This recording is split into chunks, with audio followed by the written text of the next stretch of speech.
Good afternoon, I'm Alan Unell, and this series of videos is Healthcare Reform Advocacy, where we address problems in the healthcare system and then take actions to try and make the system better for all of us. Today I want to talk about staffing shortages because they really matter. Providence is a large hospital system where I live in the Pacific Northwest. In November of 2022, a 41-year-old woman was brought to the Providence Hospital in Everett, Washington by the Snohomish County Fire Department paramedics. She was having significant stomach discomfort. Upon arrival, she was told to wait in the waiting room, and she was left there for about 4.5 hours without ever being placed in a room or examined by a doctor until she started having seizures. Hours before her death, hospital staff at Providence, Everett, allegedly instructed the EMS crew to take her to the emergency department lobby and place her there until she could be seen. A registered nurse assigned her an emergency severity index of 3, which is considered urgent.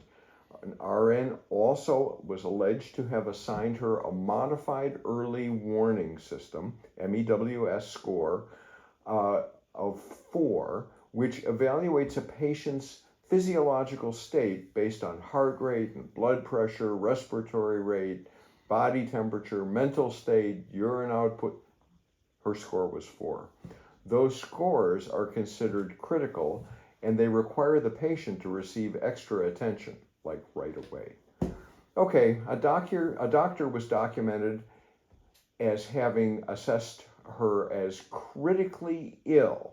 Now, I don't know if the doctor saw her or just read the reports, but he wrote she was critically ill with significant risk to decompensate and even death, requiring prompt bedside evaluation and intervention. Okay, she's in the ER because she needs to be. Additionally, a triage nurse is alleged to have entered standing orders that were signed by a doctor, with the orders including a comprehensive metabolic panel. So what this woman had was pancreatitis with a significant potassium imbalance. So 5 hours later, the tests show up. Sadly, at that point, she's dead.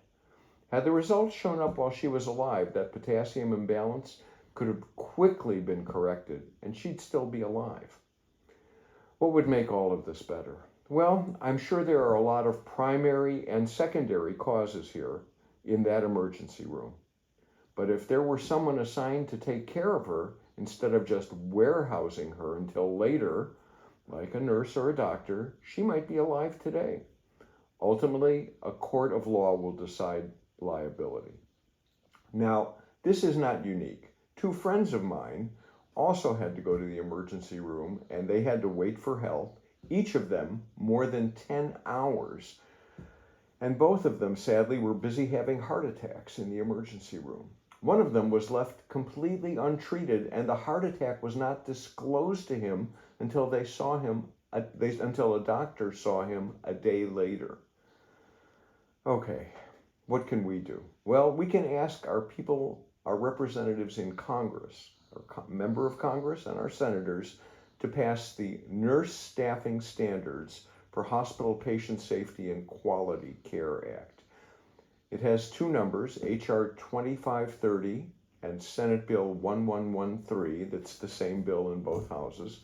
It's worth noting that the safe standards called out there are also in H.R.2421, the Improved Medicare for All Act. Okay, down below in the description section will be a link to today's Healthcare Advocacy Newsletter. The entire text is in there, together with a link to this story in a news journal. Now, here's the action we can all take.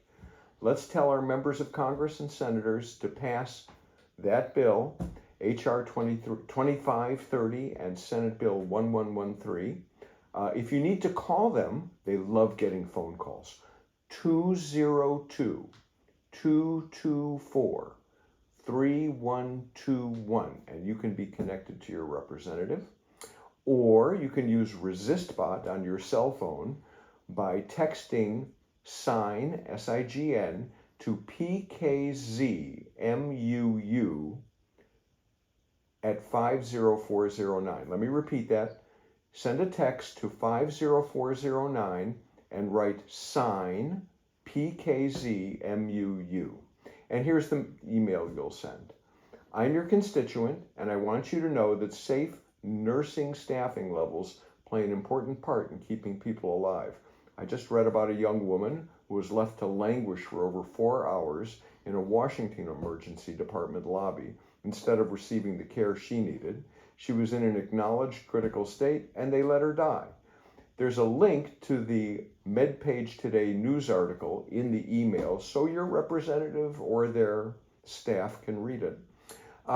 You can help fix this problem by passing the Nurse Staffing Standards for Hospital Patient Safety and Quality Care Act, H.R.2530 or Senate Bill 1113.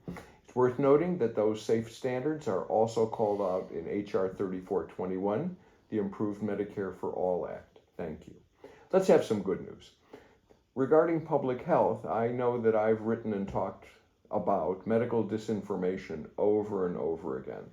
And as far as I'm concerned, spreading lies and disinformation that affect people's decision to get appropriate medical care helps create a significant threat to public health, and so often result in needless death. We know that in the United States, at least 300,000 lives were needlessly lost because of vaccine disinformation. The Supreme Court ruled that the Biden administration can temporarily continue to request removal of misleading content from social media platforms. Some of that content is medical misinformation. Good news. Link to the story in the Washington Post is in the newsletter. Here's some drug company from hell. Bad news. We're going to balance everything. Pfizer is jacking up the price of its COVID antiviral Paxlovid medicine. It's now going to cost $1,390 for a 5-day course when it moves to commercial sales. You can read that story at Reuters, also in the newsletter.